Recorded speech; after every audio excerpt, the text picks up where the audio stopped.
Jen, welcome to the Rain or Shine podcast. I am so excited to sit down with a fellow Canadian entrepreneur, somebody who is so passionate about a topic that I think we've never really chatted about on the Rain or Shine podcast in 450 episodes, which is underwear and camel toes. And we're going to go all over the place today. So, first off, thank you so much for being here. Thank you, Kelsey, for having me. I'm super excited to be here. We always start off with some rapid fire questions just to warm up our guest and to allow the listeners to get to know you on not such a businessy level. So, first off, you're a business owner, you have a lot going on in a week. When you arrive to Friday night and you need to wind down because you've had a busy week, what is that thing that you do to unwind, relax, de stress? So there's a couple of things. If it's in the summer, we love to sit out back and have a fire. I don't know, it just takes me away and feel like I'm a holiday. So my husband and I will go out back and just light a fire and sit by the fire and look at the sky.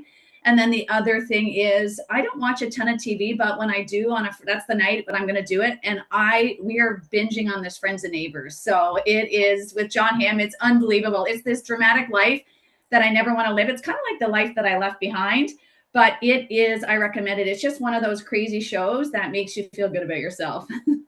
I love it. Well, you and I have a lot in common because my favorite thing to do on a Friday night is sit with my husband at the fire as well. It's just Okay. so nourishing. I don't know what it is. It's so Yeah, simple, but like recharges the batteries. totally. And I have heard a million people talk about Friends and Neighbors, so I just wrote it down because I'm going to start watching You it too. gotta do it. You won't be sad you did. Okay, what is one thing you do that is like a non-negotiable routine before you start your workday, before you get into the to-do list? Yeah, I have a very intentional morning. So I get up before anyone in the house. So I am doing my meditation. So I usually do a guided meditation. I do my journaling. So I do my 10 things I'm grateful for. And I always go to the gym. I do it the first thing in the morning. And so I get that out of the way. And I do that. I was doing it 6 days a week. I now do it 5 days a week. I think I need a little bit more recovery because my body always feels it. But it's like, if I don't do that, like I love vacation, but I'm also love routine. So that makes me feel like I'm living my best life when I can do all of that and get that done. And then I'm ready for the day. I love that so much. And it's so cool that there's this common thread between so many of the entrepreneurs that I interview that fitness is a non-negotiable. It's a thing that you schedule it in, you know exactly like what your routine or do you have a trainer? Do you go to a gym? Do you have classes that you sign up for? It's never something you leave to chance because you know that the day can go in so many different directions, but taking care of our bodies to be the vessel for this business is so important, right? It sure is. And it gives you, it's not only for like, even mentally going down from 6 days to 5 days, I was like, what am I going to do? I need to get up and move my body. And so I'm just doing more active recovery, but it sets me up so I can, if I'm working a long day and a 12-hour day, I have the stamina to do it and the Yep. energy. Yeah. Oh, I love that Yeah. so much. Okay, so we're going to start at the beginning of HUX. So you're at the gym, you catch a glimpse of yourself in the mirror. You, I think, have a moment of embarrassment that many women can relate to. Can you actually walk us through that moment and what happened next? Like, at what point did you go from this is an annoying thing I'm experiencing to I'm going to be the one to solve this problem? So take us back. Sure. And so I was at the gym, like a fitness enthusiast. I was checking my form and I saw my reflection and I saw my camel toe. And I was like embarrassed. I was mortified. And I was like, do I stay at the gym? Do I leave? And I was just thinking about this. And then as I talked to other women, they're like, for sure, this is a thing, but I wear a long tunic or I wear shorts instead of, pants that fit well. And so my niece, she was a cheerleader at the time. And she said, Aunt Jen, we have these sticky things that we put in our shorts so that when they throw us up, and our skirt comes up, we're not worried about anything sticking. So put it in my pants. It's actually a thing that goes in the base of a high heel so your foot doesn't slip. Put it in my drawers. I was like, okay, this is comfortable. It fits. It does the job. Then I was doing laps around the gym and it was warm up laps. And the instructor, her name was Wanda, she stopped to pick something off the ground and she's looking at this hazard because she didn't want somebody to trip over it. And what she didn't realize is what she had in her hand was in my pants a moment ago. And that literally was the genesis of HUX. I'm like, why isn't this stitched in? So many women are saying this is a problem.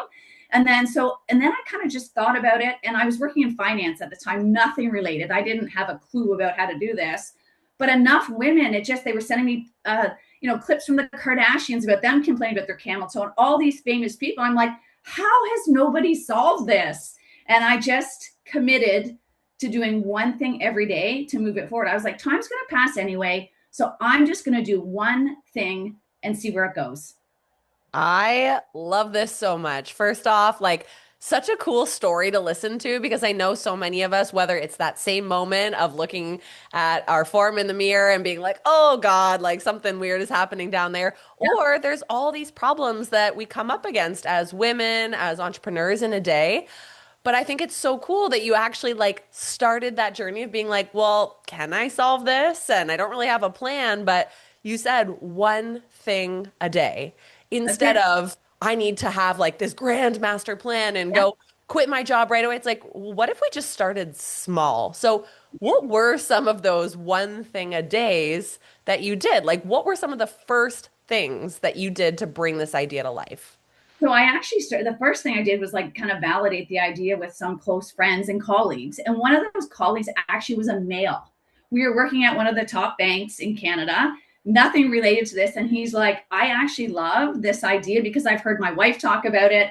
And so I got like kind of, okay, this is something. And then it was like, let me research fabric. What's out there that already exists? We ordered every product on the market that kind of like makeshift inserts. There was no really underwear that had it per se, or there was a company, but they ran out of stock. And I was like, okay. And so fabric, what's the name of the company? I went to the local, like I'm in London. So I went to Western University, the engineering department. So I just like, it was research, one little thing while I was working full time, raising two young boys. But so I'd be doing this on the evenings and weekends. So it was just like one little thing. And then I feel like when your intentional things start to line up. So then I had friends of ours, like this was an idea in 2016. We didn't Wow. launch till 2020. We didn't launch till 2020. Most people would have, I think, they have these ideas. If it's taking this long, like why bother? Like I had this big job. I was traveling to India and then I was running private wealth management. I was like, I don't care. I'm just going to do one little thing. Yep. And so what happened was friends of ours were in Costa Rica on a retreat, a spiritual retreat.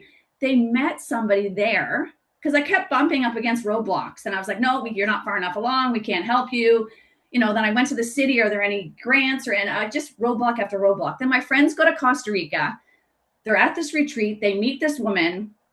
For whatever reason, they're telling her about my idea.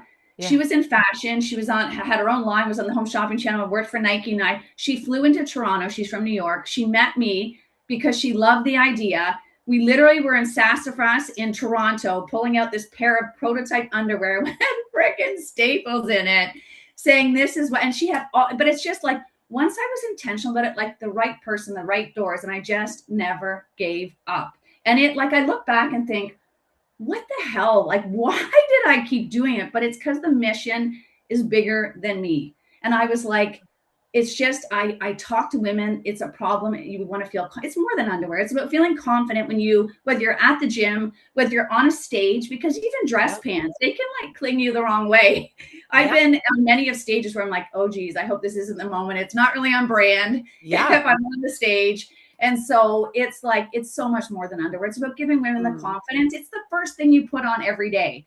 You want to feel good in it. Mm.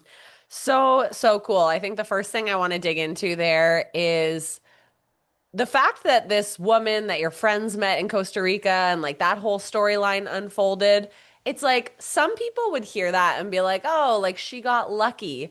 But then Oh, there's part of me that thinks too, like you said, when we are intentional, when we speak what we want into existence, because had you been building this business for many years in private, I'm not going to tell anyone until it's right. perfect. I'm just going to keep it close to my heart. You don't get to have those serendipitous connections. You don't get to experience that luck. And so I'm a huge believer, and I see this as a through line in entrepreneurs who are successful. We need to rally as many people around our vision, even while it's imperfect, like literally bring people along the ride. But I think there's a lot of fear and ego associated with showing people the imperfect side of the business. Did you ever experience that? Or did you just feel like, who cares? Like, here's what I'm doing. Can you help? Or like, do you like this mission? Yeah, along the way, it didn't bother me, but where really I was up against. So it launched during COVID in 2020. I actually didn't resign from my job until January 2025. So I wanted to make sure, Wow. yeah, I wanted to make sure Yeah. we had proof of concept, all of that recurring revenue, customer testimonials. Like I wanted to make sure that we nailed it, manufacturing set up. But I left a really big job, a job that I was the first woman into this job, one of a handful, running private wealth management offices in two cities and some rural Wow. communities, earning more income than I had ever made and ever dreamed of. It was everything as a child that I wanted. I was, traveling around the world and like going to these amazing places. And then I had a coach, a business coach. It's so funny. I had two coaches at the time. I had a business coach and kind of an executive coach. Yeah. And they're like, Jen, you don't need more time. You need a deadline. You just need to pick a date and jump off because this brand is global. We've already shipped in multiple countries. What are you doing? And I was so scared. My ego was attached to this lifestyle that we had built, and the revenue of my business was not matching where I was at. And it was like, I just felt like people were like, you are crazy to leave a sure thing. What are you doing? I was turning 50. So it's like, what are you doing? I'm the opposite of what somebody's instinct would tell them to do. I Yep. left hundreds of thousands of dollars. That was part of my retirement plan because that's how we were comped, walked away. And I was like, if I believe this is going to be a global brand, which it is, we've already sold in 19 countries. What the hell is, a $500,000 in, like, it doesn't matter. It doesn't matter if I believe in the vision, but that it hadn't caught up. So like my vision hadn't caught up, but I said, I'm just going to take the Yep. leap and I'm just going to see what happened. The day that I resigned, we were on breakfast television. There was a HUX flash. We had signed within 3 months. We had signed a contract with GoodLife. It was like the unit with GoodLife Yep. rewards national program. It was like the universe had said, okay, you're serious. We're going to meet you where you're at. And so it really made a difference. Like, we doubled our revenue, me going in on the first year. And so, but still scared, right? Because Yeah. it's like you eat what you kill. It's a different mentality than just getting that regular salary, annual bonuses. So Yep. definitely there was lots of fear before I made the leap. Looking back, do you ever wish you left your job sooner and went all in on the vision sooner? Or do you feel like you actually had to work through those baby steps and literally year by year be like, am I comfortable yet? Is the vision secure enough yet? Nope. Okay, hold on, keep building outside of office hours. Like, what do you think looking back at this point? I think it happened the exact way it had to because I got to a business where I was like literally see like the majority of customers in private wealth management, the wealthiest people in the world are entrepreneurs. And so I had to be in that world to see the $150 million clients whose assets we were holding and how they live. And it showed me what was possible. So it's like Yes. I needed that. The other thing was I was in a world that was very abundant and there was a lot of competition. And I believe there is enough for all of us to win. I just the way that I've won by partnering with people, by helping people. I was in a very competitive, very male dominated environment. And I think that's half the reason they're very successful. But what I will say is I started to have my values were challenged. Like I was like, people were fighting over referrals. I was like, what are we doing here? We're supposed to be helping clients and we're fighting amongst our teams. But I needed that to say, this doesn't align with who I am or my values. If I didn't have that, I would have stayed collecting all that money. And so it had to happen that exact way. Yeah. I think this conversation is so important for people to hear because I think there is sometimes this narrative of, oh, just leap and the net will appear. Like day one, you have a vision, quit your high paying job, go into financial instability. And that's not right for everyone. It might be right for some people, but I think it's refreshing to hear these stories of, I had to expand. I had to trust myself. I had to get around people. I had to make sure the product market fit was there. And that might take 3 years, 5 years, 7 years. And that was probably a hustle for you to be balancing both. But at the same time, you did it in a way that felt like a full body yes when you did eventually quit. And I just think hearing these perspectives is important because there's so many dominant narratives that would just say, well, if you're not all in, you're out. But it's like for some Right. people that That's not takes time to build up and to really secure that I'm confident enough and I don't even care what exists in the stable corporate job because I know what I'm building is so much bigger. That takes time to grow. It takes time to grow. And I would say, and we were raising two boys in Yeah, university that competitive too. sports. Right. It was, oh, do you have two boys? I have one boy, but one on the Okay. way. Oh, wait. Yeah. That's amazing. So it was like, there was like responsibilities and I didn't want to be reckless. And my husband and I had fully funded it. We hadn't looked at outside, at outside investments, but we're at a stage now where I'm in this business. So this is another point in my, it just inflection point, I would say is like, no, we're going to bootstrap this. We're going to do it. And it's like, now that I'm all in, it's like, no, I like a business like this, there's a lot of capital that's needed to help run this business, right? And so I was like, no, we're not doing it. So then I'm like, people said to me, you need to go on Dragon's Den. I'm like, I'm not going on Dragon's Den because I'm not opening the kimono. It's all my ego. I know it's my ego, but enough people said it. So I went and pitched to the producers of Dragon's Den, got in front of Molly Middleton, who is the producer, the voice of Dragon's Den. So Of today course. on Dragons, she's amazing. So I got to pitch to her and another producer. I was scared to death because you're like, talking about your numbers and like this competitive spirit of mine is there. It's real. But it was so validating because I had to grow even to be that person that would get up, open the kimono a year and a half after leaving your job. It was so validating. She's like, your unit economics are great. Why do you even need a dragon? Like it was Yeah. so validating. So even going through that process, like really understanding my numbers, understanding the business. And I was like, I don't take enough time to pause and appreciate just how far we've come. I'm just like, I'm so used to just going and like, what's the next thing? And Totally.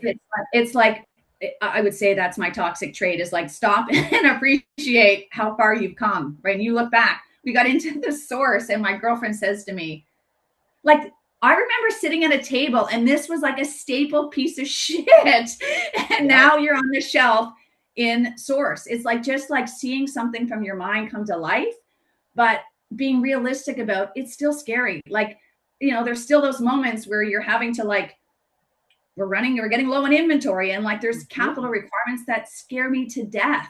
But the vision is so big. Like I never waver on my mission. I know what I'm here to do, but there are some scary points that I just keep pushing through. I'm like, if I look back in my life, I've done some scary stuff and it's all worked out. And I just need to, I Yeah. say faith is your fortune, right? Like just keep going. So Love it's that. not, I'll tell you, it's not for the faint of heart. That's for damn sure.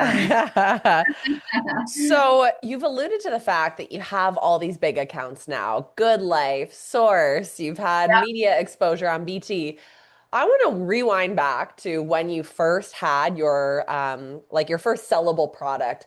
What were some of those initial ways that you got HUX in front of like the first 10 or 100 customers?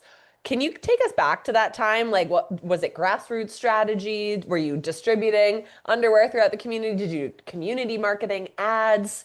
Yeah. What worked in the initial phase of launching HUX? It was social media. So social, it's funny. It's like, I wasn't comfortable with it. I'm like, I don't want to be that person that like, and I had a really great circle. I mean, like, Jen, it's not about you. It's about getting the product out, like pushing me to do this. Yeah. And like, I go back and look at my first stuff. I'm like, it's so embarrassing. It was like, I was disconnected from the business. I was so self-conscious. Yeah. And now I could talk about camel toe and underwear to a priest, but I would say it literally was social media, social media.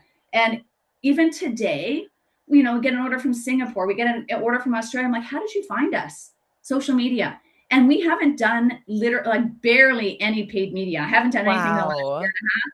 It's been influencers. I had a woman, she posted about having problems, like there was a wardrobe malfunction. Women in my community had follow her, posted and said, you need to try HUX. She reached out to me and said, I need to hear about this product. I shipped it to her, like gifted her a package. She posted on social media. She has 750,000 followers. And just like the customers that we got from this beautiful woman who was just like so excited Wow. about, that's 90% of our business, even despite all of the other stuff. The GoodLife, we're in F45s, it's 90% social media. Even if we get on the shelf because we don't have that massive brand awareness yet, we're still working through that. Yeah. It's other women telling other women has been like our greatest treasure. Just like one woman telling another.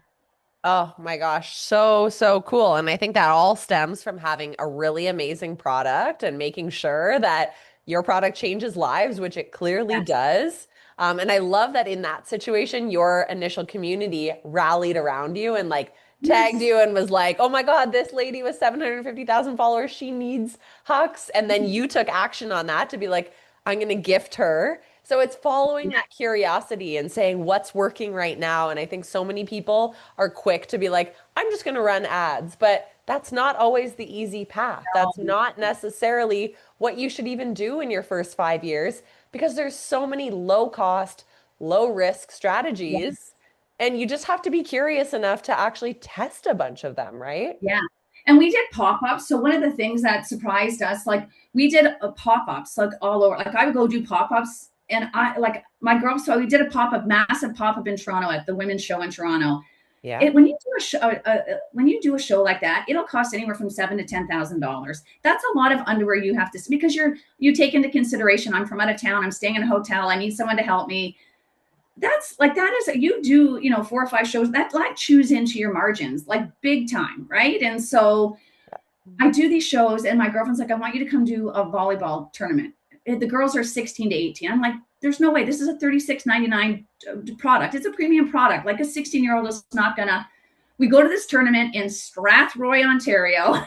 There's 16 teams. We did better there than we did in Toronto with 20,000 women. What? Yes, because these girls are wearing shorts that are giving them camel toe. The moms don't want it, the dads don't want it. So they're like lining up and trying them. And it was like, so until you Incredible. try these, because I'm like, I'll say yes to anything. I'll go to Strathroy, I'll spend my whole week. But what the hell? Strathroy is like so tiny. What it was like better in terms of sales than Toronto. And I didn't have the same cost. Yeah. So it's like just figuring it out and trying to be really smart about where you spend your dollars. Yeah. So Yeah. you said something really interesting there. You said initially you just have to say yes to everything. And it sounds like you did have that phase. Do you still operate in that mentality? Because now No, you're a few years into business. no, I can imagine you actually don't have the resources to say yes to everything and you have to I make don't. calculate. So can you walk us through that shift from startup days when you're like, say yes to anything and everything to now being like, I have to discern where I'm going to show up, how I'm going to show up because time is limited. That's exactly it. And so, yeah, and I would say it was very helpful in the first stages because, getting that brand awareness. Now we have that reoccurring revenue. I can do things in a more efficient manner. Yeah. It makes more sense for me to, do content and start to like TikTok is a place where we're starting to get some good traction, right? Yeah. We're doing like live shopping and that there's really no expense other than you're paying for this channelize. It's more beneficial for me to get online. It's a better use of my time than traveling all the way to people invited us to pop-ups. Do you want to come pop up at my gym in Toronto? You want to come here? Do you want to go to Muskoka? There's a CrossFit competition. By the time I look at the numbers and the travel time, that's like 6 hours for the day. I have to be smart about it. Also, I've left the security of this massive that I have to be careful where I'm spending my money Yeah. because there are capital, there are like I have to be really thoughtful about that. So I'm literally, when someone asks me to do something, I'm like, okay, I immediately go, what's the times, like what's the ROI? And if it Yep. doesn't make sense, I just say respectfully no. And if I can help in another way by donating a prize pack like that, I will find ways to make it work so that I can support. Yeah. But I'm okay with, I can't do everything No, because not there's at a this cost stage. trade off, right? There's just a trade off. Exactly. I want to rewind to the partnerships conversation. So you said you got yourself into F45, into GoodLife, had partnerships with the source, like these incredible bigger distribution channels that you've been able to align HUX with. So can you actually take us through, like, what is your thought process around why partnerships are important? And for somebody who also has a product-based business who's like, I would love to get my product in XYZ store, what are some of those initial touch points or things they should be thinking about in order to make that a reality? Yeah, so in GoodLife, I just knew because it's a national brand, it's a well-known brand. I was a member. I loved everything that the community represented. So Yeah. I knew someone who had a connection there. So it's always about we're all like just one connection away from I think changing the game. And so I'm even when I can't do the things I do, I'm very respectful. I try to support. And so I think one of the best things that I've ever done is just keep maintaining really good relationships and helping people in any way that I can. And so this woman, she used to be an executive at GoodLife. She knew my product, knew my brand, would see me in the community. I'd go to her events. We have this connection. So she literally put me in touch with the gentleman who was running the partnership program. Wow. Said he was very passionate about the product, cared about me, and like that. So made it I would say relatively easy, because I mean, my product lives in those gyms. There's already members that are wearing it. So, that was kind of a no-brainer. What I will say is, like, you can be excited to get into these stores and partnerships, but what I will say is you also have to think through, once you get in, how do you get like off the shelves and get the awareness? So I love it for credibility. But I'll be completely frank, it's not my best revenue engine. My best revenue engine is direct to consumer. Yeah. But it's important because it gives you clout, it gives you credibility. And people trust that when you have that relationship. If a brand like GoodLife is like partnering with you, there must be some substance there. The other piece is one of my greatest achievements, because I did it by myself, was Trish Stratus. She is a WWE Hall of Famer. She's a wrestler. She wrestled with The Rock. She was a trailblazer in terms of women empowerment support. Yep. She was also a judge on Canada's Got Talent. I loved what she represented as herself. I dripped on her for 4 years before she decided to help us launch our 2.0 collection. 4 years. 4 years. What did that actually look like, though? Were you messaging her all the time? Did you just follow up once a year, 4 times, 4 years in a row? Like, how did you actually stay persistent enough that she was like, yeah? Okay, this goes back to the synchronicities. So I had a coach. I hired a coach. I believe in having outside coaching counsel. Had a coach. We were coaching. He's like, where are you stuck? I'm like, I really want to just have an influence that would help give credibility to the brand. This was like early on. We had launched, but I think it was still during COVID. Yeah. Have this coach. I said, like, here's who I'm thinking I would love, because she's like strong and powerful. He's like, oh, well, we're working with Hulk Hogan. I actually know who her manager is. This guy's in the States. I'm Canadian. Like, it's like, gives me the address. I ship her the product. I don't even know if she's gotten the product, because she hasn't even messaged me back or anything. It was a year and a half. So then I'm DMing her on liking her stuff, not just like, because I think I actually love her as a human. So I was like, just like commenting on her stuff, like all that, like genuinely appreciating the work that she's doing and what she's. But then I was sending her a note saying, I actually sent you a package, just wondering if you got it. Didn't hear back. She got then I posted the before and after of camel toe. And she's like, this is brilliant. I'm like, did you get the package? She's like, so it was like this kind of back and forth. Yeah. And then it was like, okay, I'm going to put you in touch with my person. Then I never heard back. Then I reached out again. And it was like, most people would have been like, that's done. But I was like, I'm not going to stop. So then I ended up meeting her in Toronto. And we had breakfast. Her and Tala was her right-hand lady. Yeah. Worked out a deal, and she helped us launch our 2.0 collection. So it was like something that I had just thought, and just, it's like, it's something anyone could have done. I mean, you had to have the product that she was interested in, because she gets pitched all the time, she said, but she loved that it was solving a problem for women. It was a confidence. She went through my Instagram. Like, I was so impressed that she was like, people pitch me all the time. I don't always do this. I went through your Instagram. I love your energy. And I was like, holy smokes. And she was like so down to earth and just so amazing to work with.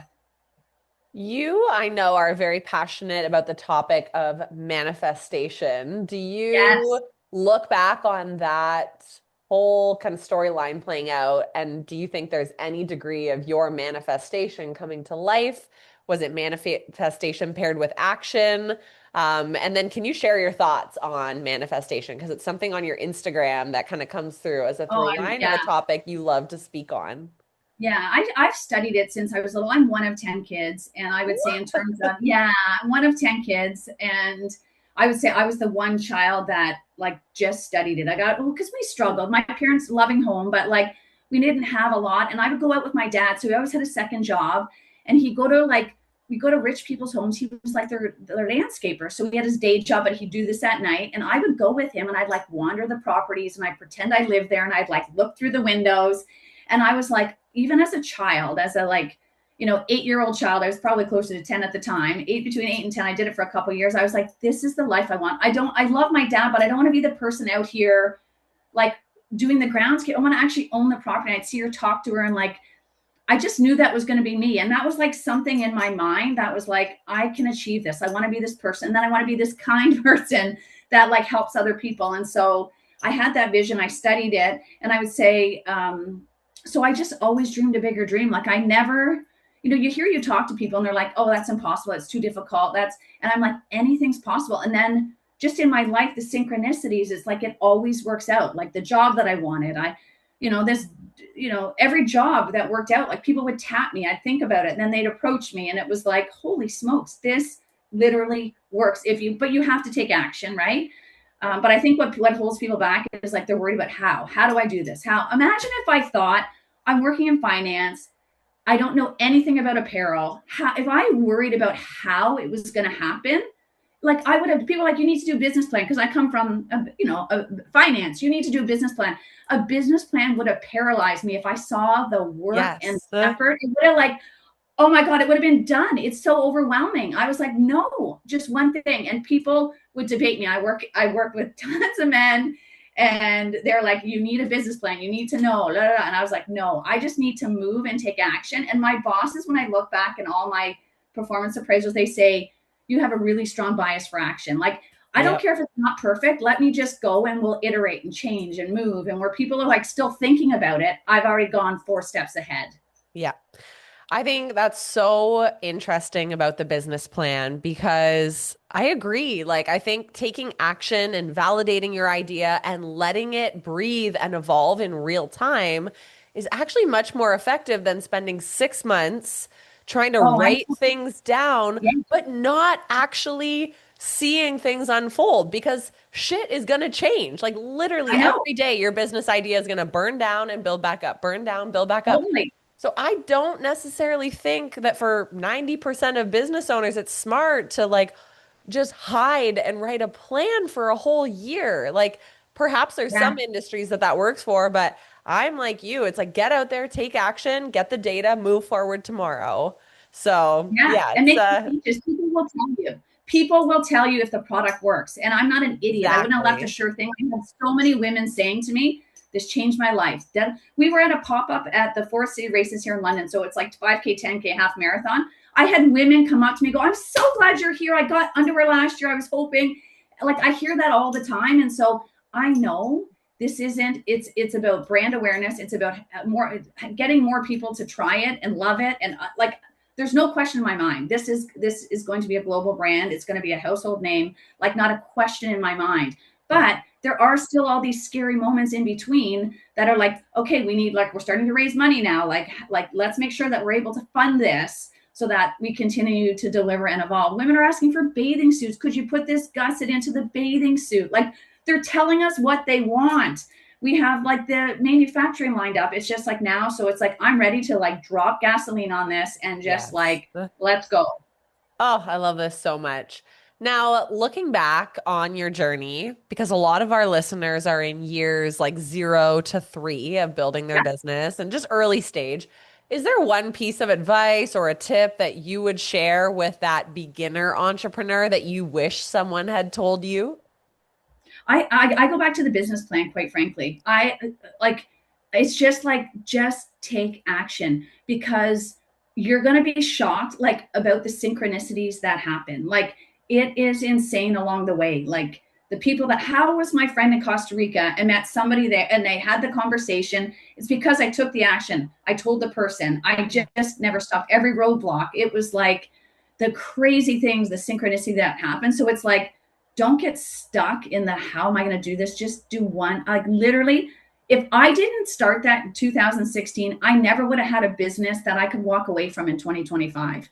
And it's like, time is going to pass anyway. So you might as well put in what you want. And so it's like, just take action and don't worry about how it's all going to unfold, because it's going to be better than you expect. It's going to be better than you could ever have dreamed. There's no question.